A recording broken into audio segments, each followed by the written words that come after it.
ब्रेकनंतर स्वागत. अमरावतीमधील परतवाडा शोषण आणि मुलींचा व्हिडिओ व्हायरल प्रकरणातून एक महत्त्वाची अपडेट समोर येते. अपडेट काय तर अमरावतीमधील मुलींच्या शोषण प्रकरणात आता तपासाला चांगलाच वेग आलेला आपल्याला बघायला मिळतोय. अयान अहमद जो आरोपी आहे त्याच्यासह इतर आरोपींना सुद्धा 4 आरोपींना 7 दिवसांची पोलीस कोठडी सुनावण्यात आलेली आहे. अयान अहमदसह जे 4 आरोपी आहेत त्यांना 7 दिवसांची पोलीस कोठडी सुनावली आहे. 27 एप्रिलपर्यंत सर्व आरोपी हे पोलीस कोठडीत राहणार आहेत. अयानने रील बनवण्यासाठी वापरलेली थार गाडी आणि नोटांचं बंडल, आयफोन आणि रिव्हॉल्व्हर याची सुद्धा चौकशी करणं गरजेचं असल्याचं पोलिसांचं मत आहे. मुलींचे फोटो आणि व्हिडिओ व्हायरल करून त्यातून आरोपींनी पैसा कमवला का याचा सुद्धा तपास पोलिसांकडून आता केला जातोय. 8 आरोपींचे 11 खात्यांचे बँक स्टेटमेंट देखील तपासणी पोलिसांकडून सुरू आहे आणि खात्यामधील पैशांची पोलिसांकडून आता चौकशी केली जाते.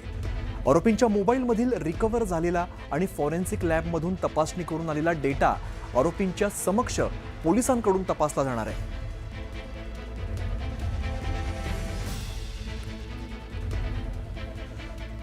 तर परतवाड्यातील मुलींचं शोषण प्रकरणातूनही आता मोठी अपडेट समोर आलेली आहे. अयान अहमद जो आरोपी आहे त्याच्यासह इतर 4 जणांची सुद्धा पोलीस कोठडी सध्या सुरू आहे. अमरावतीमधील मुलींच्या शोषण प्रकरणात आता तपासाला चांगलाच वेग आला आहे. अमरावती जिल्ह्यातील परतवाडा मुलींचे लैंगिक शोषण आणि व्हिडिओ व्हायरल प्रकरणात आता नवनवीन तथ्य जे आहे ते पुढे येत आहे. आरोपी अयानसह त्याच्या 4 सहकाऱ्यांना आणि आरोपींना न्यायालयाने 27 तारखेपर्यंत म्हणजे 7 दिवसाची पोलीस कोठडी सुनावलेली आहे. त्या पोलीस कोठडीमध्ये आता न्यायालय जे आहे न्यायालयाच्या वतीने पोलीस जे आहे जे अयानने वापरलेली थार गाडीमध्ये असलेले मोबाईल फोन्स, त्यामध्ये असलेले नोटांचे बंडल आणि रिव्हॉल्वर नेमकी कुठून आली, हे रिव्हॉल्वर असली आहे की नकली आहे, नकली असेल ते कोणी बोलवली, कशी बोलवली या संदर्भात चौकशी करणार आहे. सोबतच अयान आणि त्याच्या 4ही मित्रांचे आणि आणखी 4 जे आरोपी आहेत त्याच्या 8ही आरोपींचे आतापर्यंत पोलिसांनी 11 खाते जे 11 खात्याचे बँक स्टेटमेंट आणलेलं आहे. त्यामुळं आरोपींच्या खात्यात आलेला जो पैसा आहे तो पॉर्न व्हिडिओच्या माध्यमातून आला तर नाही याची देखील पोलीस चौकशी करणार आहेत. सोबतच आतापर्यंत जर बघितलं आपण तर या प्रकरणामध्ये पोलिसांनी 8 आरोपींना अटक केलेली आहे.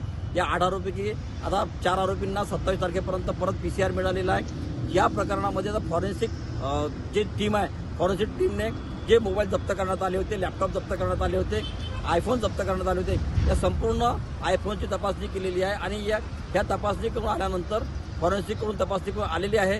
ही तपासणी जी आहे ही आरोपींची समोरासमोर चौकशी करणे गरजेचं आहे. आरोपींच्या मोबाईलमध्ये सापडलेले मुलींचे फोटो असेल, व्हिडिओ असेल ते समोरासमोर तपासणे गरजेचं आहे. यासाठी या आरोपींची पोलीस कोठडी वाढवून मिळावी अशी पोलिसांची मागणी होती. यासाठी पोलिसांच्या वतीने सरकारी वकील धनराज नवले आणि पोलीस निरीक्षक यांनी युक्तिवाद केला आणि न्यायालयाने यांची बाजू ग्राह्य धरत या 4ही आरोपींची 7 दिवसाची पोलीस कोठडी सुनावलेली आहे. या पोलीस कोठडीमध्ये आता नेमकं आरोपीकडून काय काय गोष्टी वधून घेतात आणि काय काय गोष्टी पुढे आणतात हे पाहणं आता महत्त्वाचं ठरणार आहे. नाशिक त्र्यंबकेश्वर रस्त्यावरती गेल्या तासाभरापासून वाहतूक कोंडी झाली आहे आणि कुंभमेळ्यापूर्वी सुरू असलेल्या कामांमुळे ही कोंडी झाल्याचं सांगितलं जात आहे. अमृत गार्डन ते सातपूर आणि अमृत गार्डन ते पिंपळगाव बहुला या दोन्ही मार्गांवरती साधारण 3 ते 4 किलोमीटरपर्यंत वाहनांच्या रांगा लागलेल्या आहेत. त्र्यंबकेश्वरला जाणाऱ्या भाविकांना याचा मोठा फटका बसतोय आणि समन्वयाच्या अभावावरती नाराजी देखील व्यक्त केली जाते.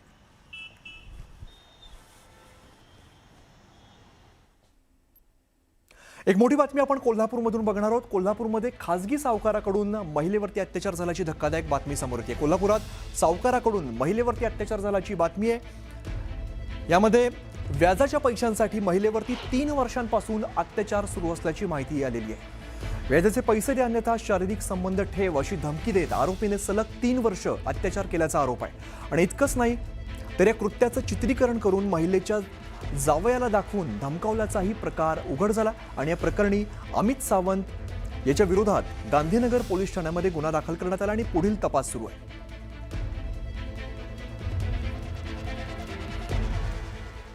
यानंतरची बातमी आपण सोलापुरातून बघणार आहोत. सोलापुरात पत्नीवरती पेट्रोल टाकून जाळण्याचा प्रयत्न झालेला आहे. सोलापूरमधील पतीने पत्नीला जाळलंय आणि उपचारादरम्यान या महिलेचा मृत्यू झाल्याची बातमी समोर येते. सोलापुरात ही घटना घडली आहे. पैशांसाठी पती सासरच्या मंडळीकडून छळ केल्याचा आरोप केलेला आहे. 6 दिवसांच्या उपचारानंतर या महिलेचा दुर्दैवी मृत्यू झाला. पैसे आणि दागिन्यांसाठी पती आणि सासरच्या मंडळींकडून छळ होत असल्याची माहिती समोर आली. 15 एप्रिलला पतीने एकांतात बोलण्याच्या बहाण्याने नर्गिसवरती पेट्रोल टाकून पेटवल्याचा आरोप करण्यात आला आणि या प्रकरणी सुरुवातीला जीवे मारण्याच्या प्रयत्नाचा गुन्हा दाखल होता. मात्र मृत्यूनंतर खुनाचा गुन्हा दाखल करण्यात आलाय आणि मुख्य आरोपीला पोलिसांनी अटक केली आहे.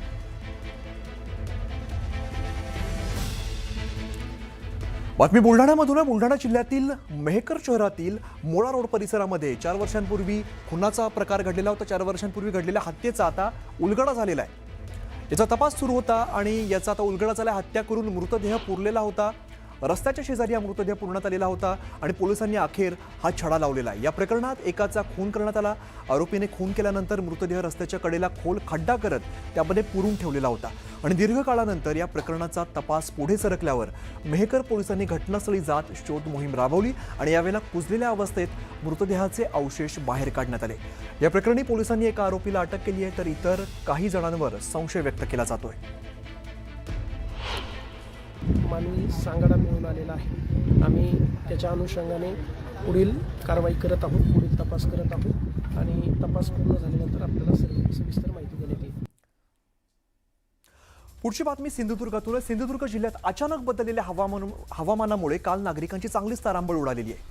कणकवलीसह काही भागात गडगडाटासह हलक्या पावसाने हजेरी लावली तर सह्याद्री पट्ट्यात दिवसभर दमट आणि ढगाळ वातावरण पाहायला मिळालं. या पावसामुळे दैनंदिन व्यवहारावरती काही काळ परिणाम झाला. मात्र वातावरणात गारवा देखील निर्माण झाला.